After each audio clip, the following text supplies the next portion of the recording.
Supreme court نے NAB ترامیم کے خلاف درخواست پر فیصلہ محفوظ کر لیا۔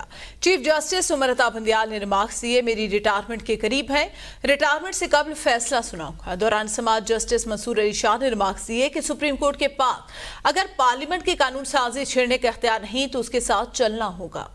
جسٹس اعجاز الحسن نے ریمارکس دیے کہ پارلیمنٹ کو آئین کے تحت اختیارات حاصل ہیں، لیکن ایسا بھی نہیں کہ پارلیمنٹ جو چاہے کرے۔ نیب ترامیم کے خلاف درخواست پر سماعت کے دوران چیف جسٹس پاکستان نے چیئرمین پی ٹی آئی کے وکیل خواجہ حارث سے مکالمہ کیا کہ کیا آپ نے نیب کی رپورٹ پڑھی؟ نیب نے مئی تک واپس ہونے والے ریفرنسز کی وجوہات بتائی ہیں، جس سے اندازہ ہوتا ہے کہ قانون کا جھکاؤ کس جانب ہے۔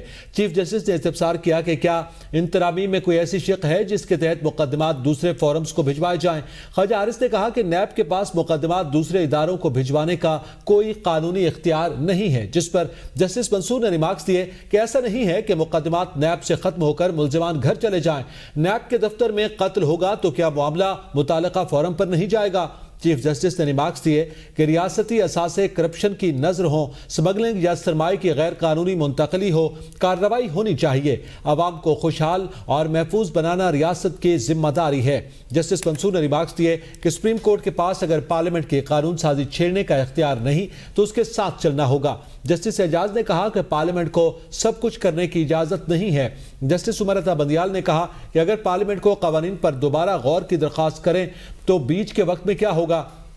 ماضی سے سبق سیکھتے ہوئے اب سو موٹر نہیں دیتے۔ وکلاء کے دلائل ختم ہونے کے بعد عدالت نے فیصلہ محفوظ کر لیا۔